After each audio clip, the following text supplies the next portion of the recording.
প্রেমের ব্যাপারটা অনেকটা এইরকম।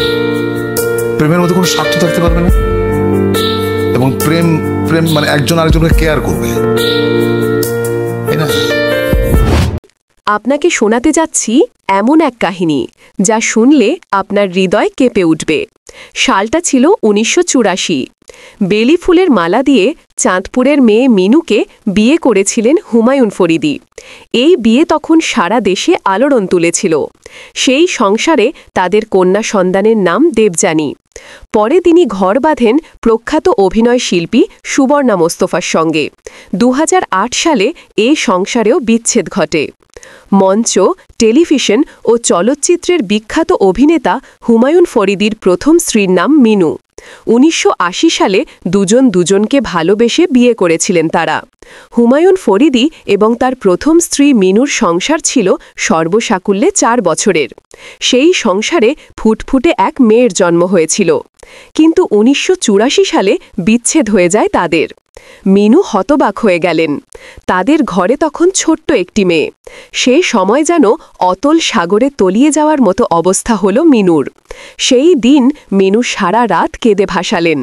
মনে মনে বললেন, এই বুঝি ভালোবাসা? এক বুক জ্বালা আর কষ্ট নিয়ে পথ চলা শুরু হল মিনুর। এদিকে বিচ্ছেদের বছরেই হুমায়ুন ফরিদি অভিনেত্রী সুবর্ণা মোস্তফাকে বিয়ে করে নতুন সংসার সাজিয়ে বসেন। আর দূর থেকে চাতক পাখির মতো চেয়ে চেয়ে দেখতে লাগলেন অসহায় মিনু। এতে কোনো সন্দেহ নেই, পৃথিবীর ভয়াবহতম কষ্টগুলোর একটি হল নিজের প্রিয়জনকে অন্যের হতে দেখা। 2008 সালে ওই একইভাবে সুবর্ণা মোস্তফা হুমায়ুন ফরিদিকে তালাক দেন এবং তার চেয়ে বয়সে 14 বছরের ছোট নাট্য পরিচালক বদরুল আনাম সৌদকে বিয়ে করেন। আর মিনুর মতো হুমায়ুন ফরিদিও চাতক পাখির মতো চেয়ে চেয়ে তা দেখেছেন, অঝরে কেঁদেছেন, এমনকি হার্ট অ্যাটাকও করেছিলেন। আসলেই বিধির লিখন বোঝা বড় দায়, শুধু সময়ের অপেক্ষা মাত্র। পৃথিবী মানুষের পাওনা বুঝিয়ে দিতে পছন্দ করে। যে কষ্ট হুমায়ুন ফরিদি তার প্রথম স্ত্রী মিনুকে দিয়ে এসেছিলেন, ঠিক সেই একই কষ্ট ফিরে পেতে তাকে 2 যুগের বেশি অপেক্ষা করতে হয়নি। হুমায়ুন ফরিদিকে ছেড়ে দিয়ে নিজের চেয়ে 14 বছরের ছোট বদরুল আনাম সৌদকে বিয়ে করে ফেললেন সুবর্ণা মোস্তফা। এই দৃশ্যটি ফরিদিকে দেখতে হলো দূর থেকে, যেমনটি দেখেছিলেন বহু বছর আগে তার প্রথম স্ত্রী মিনু। হুমায়ুন আহমেদের একটি জনপ্রিয় ছোট গল্প আছে, পিঁপড়া নামে।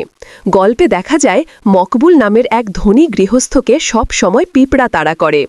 এ থেকে বাঁচতে সে সব ব্যবস্থাই গ্রহণ করে, তাও পিঁপড়া থেকে মুক্তি পায় না। শেষে এক চিকিৎসকের কাছে গেলে জানা যায় তার বাড়িতে থাকা এক আত্মীয় কিশোরীকে সে ধর্ষণের পর হত্যা করেছিল। সেই লাশেই উঠা পিঁপড়াই প্রথম তাকে তাড়া করে এবং সেই থেকে চলছে তার জীবনের শাস্তি। মানুষের চূড়ান্ত বিচারের জন্য আল্লাহ পরকালের ব্যবস্থা করে রেখেছেন, কিন্তু অনেক পাপের শাস্তি তিনি দুনিয়াতেও দিয়ে থাকেন।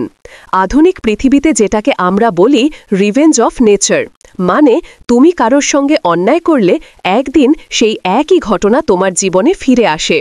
তেমনি যেন ঘটেছিল হুমায়ুন ফরিদির জীবনে।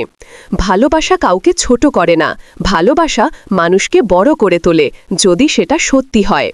এই গল্প আমাদের মনে করিয়ে দেয়, পৃথিবী একদিন না একদিন সবার পাওনার হিসাব বুঝিয়ে দেয়।